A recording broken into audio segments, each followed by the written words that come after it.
Rekan-rekan media yang saya hormati, KTT luar biasa OKI mengenai situasi di Gaza telah dilakukan di Riyadh pada tanggal 11 November 2023.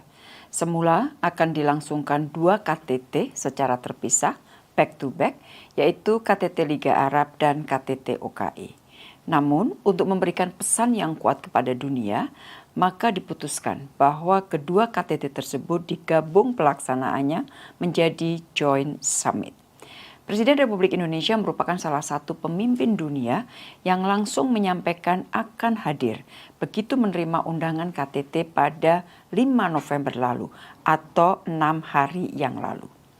KTT ini sangat penting untuk menunjukkan soliditas negara-negara OKI dan untuk menemukan upaya tambahan agar kekejaman Israel terhadap bangsa Palestina dapat segera dihentikan. Di dalam pernyataan nasionalnya, Bapak Presiden antara lain menyampaikan bahwa OKI harus bersatu dan berada di depan untuk penyelesaian situasi di Gaza. Presiden juga menekankan beberapa saran konkret. Pertama, gencatan senjata harus segera dapat dilakukan. Alasan Israel bahwa ini adalah sebuah self-defense tidak dapat diterima. Ini merupakan sebuah collective punishment. Kedua, bantuan kemanusiaan harus dipercepat dan diperluas. Negara-negara OKI atau OKI harus mengusulkan mekanisme bantuan yang lebih predictable dan sustainable. Presiden juga menyampaikan bahwa Indonesia telah mengirim bantuan dan ke depan akan dapat menambahkan lagi bantuan-bantuan berikutnya. Presiden memberikan contoh kekejaman kemanusiaan yang dilakukan Israel, yaitu menjadikan rumah sakit sebagai target, termasuk Rumah Sakit Indonesia. Rumah Sakit Indonesia telah kehabisan bahan bakar, dan hal ini mengurangi kemampuan rumah sakit untuk melayani masyarakat yang sangat memerlukan bantuan. Dan Presiden mendesak semua pihak menghormati hukum humaniter internasional. Ketiga, OKI harus menggunakan semua lini untuk menuntut pertanggungjawaban Israel terhadap kekejaman kemanusiaan yang telah dilakukan. Misalnya, mendesak diberikannya akses kepada Independent International Commission of Inquiry on the Occupied Palestinian Territory yang dibentuk Dewan HAM PBB untuk dapat melaksanakan mandatnya, serta terus mendorong proses advisory opinion di Mahkamah Internasional. Keempat, OKI harus mendesak agar perundingan damai segera dimulai demi terwujudnya two-state solution. Presiden menolak pemikiran one-state solution karena dapat dipastikan bahwa Palestina akan dikorbankan. Dan Presiden mengatakan bahwa Indonesia siap untuk berkontribusi dalam proses perdamaian Palestina. Sebagai penutup, Presiden mengulangi pentingnya OKI bersatu dan berada di garis depan, menggunakan semua cara damai, semua pengaruh, dan semua upaya diplomasi untuk membela keadilan dan kemanusiaan bagi Palestina. Rekan-rekan media yang saya hormati, KTT telah menghasilkan resolusi. Resolusi ini berisi 31 keputusan dengan pesan-pesan yang sangat kuat dan sangat keras. Pesan-pesan yang ada di dalam resolusi ini menurut hampir semua dari kita merupakan pesan yang paling keras yang pernah dilakukan oleh OKI sejauh ini.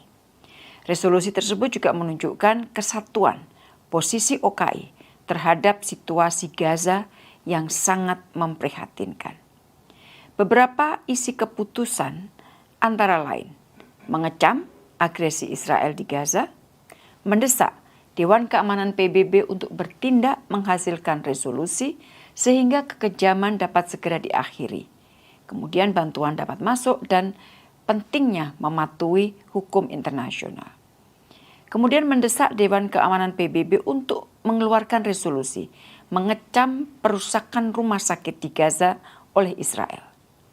Beberapa fora akan digunakan untuk menuntut pertanggungjawaban Israel, antara lain melalui ICC, ICJ, dan Dewan HAM.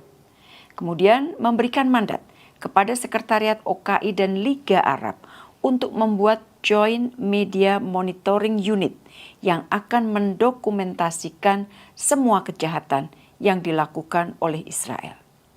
Khusus untuk paragraf 11 di dalam resolusi, para leaders memberikan mandat kepada Menteri Luar Negeri Saudi, Jordan, Mesir, Qatar, Turki, Indonesia, dan Nigeria untuk memulai action atau memulai tindakan atas nama OKI dan Liga Arab untuk menghentikan perang di Gaza dan memulai proses politik untuk mencapai perdamaian. Tentunya catatan untuk paragraf 11 ini merupakan pengakuan dari OKI terhadap keaktifan atau kontribusi aktif Indonesia dalam terus mencoba menyelesaikan masalah Palestina, terutama terakhir-terakhir ini adalah situasi di Gaza.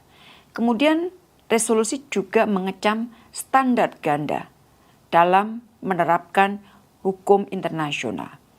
Resolusi juga mengecam displacement 1,5 juta warga Palestina dari utara ke selatan Gaza, yang menurut Konvensi Jenewa keempat merupakan kejahatan perang.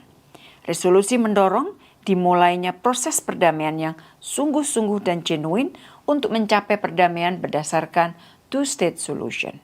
Resolusi juga menolak usulan untuk memisahkan Gaza dari West Bank termasuk Yerusalem Timur dan menegaskan bahwa Gaza dan West Bank adalah satu kesatuan. Resolusi juga mengaktifkan Islamic Financial Safety Net untuk memberikan dukungan finansial, ekonomi, dan kemanusiaan kepada pemerintah Palestina dan UNRWA. Rekan-rekan media yang saya hormati, di sela-sela pertemuan, Bapak Presiden melakukan pertemuan bilateral dengan Presiden Abbas untuk kembali menyampaikan dukungan Indonesia bagi perjuangan Palestina. Presiden Abbas sangat menghargai konsistensi Indonesia dalam memberikan dukungan kepada perjuangan Palestina.